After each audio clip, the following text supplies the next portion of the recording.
इन साथियों एक बार फिर स्वागत है कुलदीप स्टेटमेंट पर। साथियों प्रैक्टिस सेट आज का हमारा कौन सा प्रैक्टिस सेट आज का हमारा 49 होने वाला है। 48 हमने अपने कंप्लीट कर लिए हैं। यूपीएसआई पीवाईक्यू मूल विधि। ठीक है साथियों, प्ले लिस्ट बन चुकी है, आप सभी जाकर के देख सकते हैं और वीडियो लाइक और शेयर जरूर करें, चैनल को सब्सक्राइब करें। ठीक है, चलिए पढ़ते हैं पहला क्वेश्चन आज का, ज्यादा देर ना करते हुए क्योंकि कम ही टाइम रहा है आपके एग्जाम के लिए, जब तक से कंप्लीट कर देते हैं। तो पहला क्वेश्चन पढ़ते हैं कि लोकहितवाद प्रस्तुतिकरण था। ठीक है, तो पहले का ऑप्शन नंबर ए हो जाएगा ऐसे व्यक्तियों के लिए जो समाज में न्याय नहीं प्राप्त कर सकते, ऑप्शन नंबर ए। दूसरे पढ़ेंगे साइबर अपराध से क्या तात्पर्य है। ठीक है, तो दूसरे का हमारा कौन सा हो जाएगा, दूसरे का हमारा सी हो जाएगा, उपरोक्त दोनों, यानी कि पहला भी दूसरा भी, तो ऑप्शन नंबर सी हो जाएगा इसका। तीसरा पढ़ेंगे, तीसरा क्या कह रहा है, तीसरा कह रहा है कि सूचना प्रौद्योगिकी के अंतर्गत नियम बनाने की शक्ति प्राप्त है, तो तीसरे का हमारा ऑप्शन नंबर सी हो जाएगा, उपरोक्त दोनों को, केंद्र को भी और राज्य को भी। चौथा पढ़ेंगे कि सूचना तकनीकी अधिनियम की धारा 66 बी के अधीन वर्णित अपराध कैसा है, तो चौथे का हमारा ऑप्शन नंबर ए हो जाएगा, समनीय है। पांचों पढ़ेंगे कि इस अधिनियम के प्रायोजन के लिए नियंत्रण प्रमाणकर्ता अधिकारी, उप नियंत्रण एवं सहायक नियंत्रण की नियुक्ति की जाती है, तो पांचवे का हमारा ऑप्शन नंबर बी हो जाएगा, केंद्र सरकार द्वारा। ठीक है, छठा पढ़ेंगे, छठा क्या कह रहा है कि सद्भावना से की गई कार्यवाही का संरक्षण उपबंधित है, तो छठे का हमारा ऑप्शन नंबर बी हो जाएगा, राष्ट्रीय सुरक्षा अधिनियम की धारा 15। ठीक है, सातों पढ़ेंगे कि अभियोजन के पूर्व मंजूरी आवश्यक होगी, यह उपबंध किसके अंदर है, तो सातवें का हमारा ऑप्शन नंबर बी हो जाएगा, धारा 19 के अंदर है। आगे देखेंगे क्वेश्चन नंबर 8 क्या कह रहा है, 8 कह रहा है नगद के प्राप्त अधिनियम अधिकतम रुपए तक के व्यक्तिगत उपरों को आय नहीं माना जाता। ठीक है, तो आठवें का ऑप्शन नंबर डी हो जाएगा, धारा 50 हो जाएगा, 50,000। ठीक है, ऑप्शन नंबर डी हो जाएगा। आगे देखेंगे क्या कह रहा है कि नौवा कह रहा केंद्रीय लोक सूचना अधिकारी या राज्य राज्य लोक सूचना अधिकारी के समक्ष यथास्थिति की गई प्रथम अपीली से क्षुब्ध व्यक्ति कितने दिन के भीतर द्वितीय अपीली दाखिल कर सकता है, तो नौवे का क्या हो जाएगा हमारा, देखेंगे नौवे का हमारा ऑप्शन नंबर ए हो जाएगा, निर्णय के जाने वास्तव में प्राप्त होने के लिए 90 दिन, ऑप्शन नंबर ए हो जाएगा।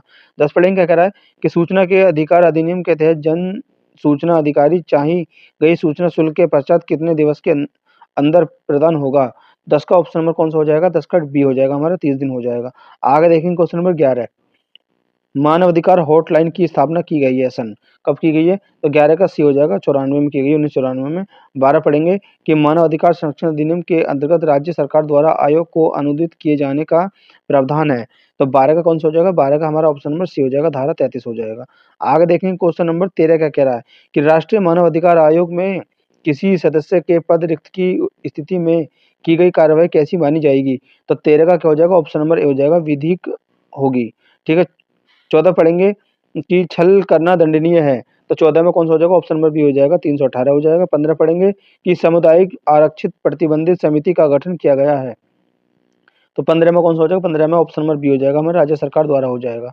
16 पढ़ेंगे क्या कह रहा है कि वायु प्रदूषण निवारण नियंत्रण 1981 के अंतर्गत अपराध का विचारण कौन कर सकेगा। ठीक है, तो 16 का क्या हो जाएगा, 16 का हमारा ऑप्शन कौन सा हो जाएगा, सी हो जाएगा, कौन सा हो जाएगा, सी हो जाएगा, उपरोक्त दोनों, इनकी पहला भी और दूसरा भी। 17 पढ़ेंगे क्या कह रहा है कि सड़क चिन्ह बनाए जाते हैं। ठीक है, तो 17 का हमारा ऑप्शन नंबर डी हो जाएगा, उपरोक्त सभी, इनकी पहला भी दूसरा भी तीसरा भी। 18 पढ़ेंगे, क्वेश्चन नंबर 18 क्या कह रहा है, 18 कह रहा है कि अस्थायी परमिट अधिकतम कितनी अवधि के लिए प्रभावी होंगे, तो 18 का हमारा कौन सा हो जाएगा, 18 का ऑप्शन नंबर हमारा बी हो जाएगा, 4 माह के लिए। 19 पढ़ेंगे कि दंड प्रक्रिया संहिता के अंतर्गत निःशुल्क विधि सहायक संबंधी प्रावधान धारा में है, तो हमारा 19 का कौन सा हो जाएगा, 19 का ऑप्शन नंबर सी हो जाएगा, धारा 304 हो जाएगा। आगे देखेंगे क्वेश्चन नंबर 20 का कह रहा है, 20 कह रहा है कि थाना पुलिस निम्नलिखित में से किस आशंका होने पर दंड प्रक्रिया की धारा 107 या 116 की कार्यवाही कर सकती है, तो 20 का हमारा ऑप्शन नंबर डी हो जाएगा, शांति भंग हो जाएगा। 21 पढ़ेंगे जो कोई भी सार्वजनिक स्थान पर अश्लील कृत्य के माध्यम से कष्ट करना कारण बनता है उसे आईपीसी के अनुसार के साथ दंड दिया जाएगा, किसके साथ, तो 21 का हमारा ऑप्शन नंबर सी हो जाएगा, 3 महीने तक की कैद और जुर्माना दोनों। ठीक है, यानी कि ऑप्शन नंबर सी हो जाएगा। 22 पढ़ेंगे, 22 का कह रहा है कि निम्नलिखित में से कौन सा कथन सही है, तो 22 का हमारा ऑप्शन नंबर सी हो जाएगा हमारा, अधिक उम्र क्षमता का विचार किए बिना सभी को उपलब्ध है।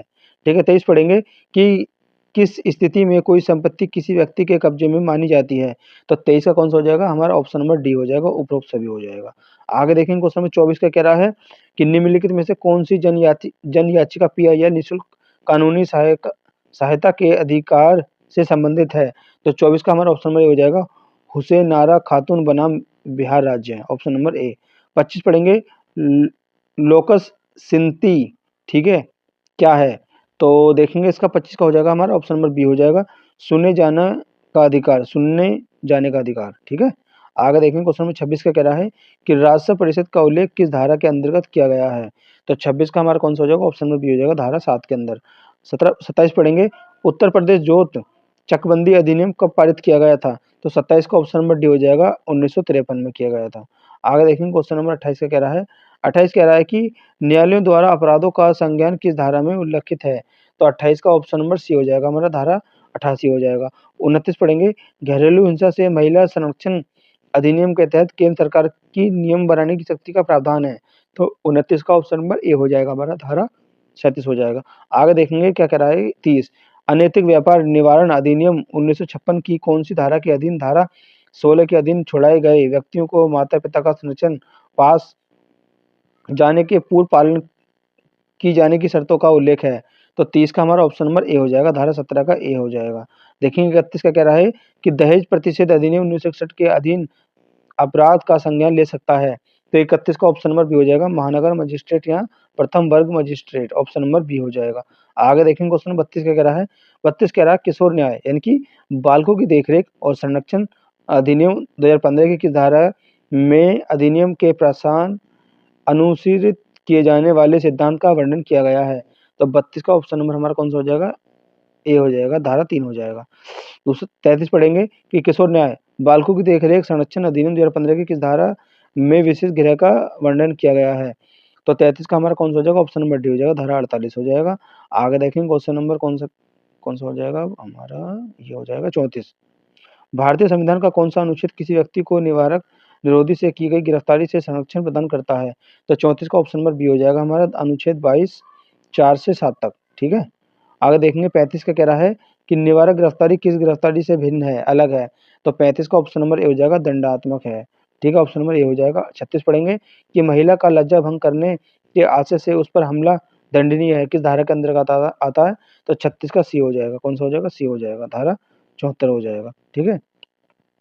आगे देखेंगे कौन सा है 38, क्वेश्चन नंबर 38 देखेंगे।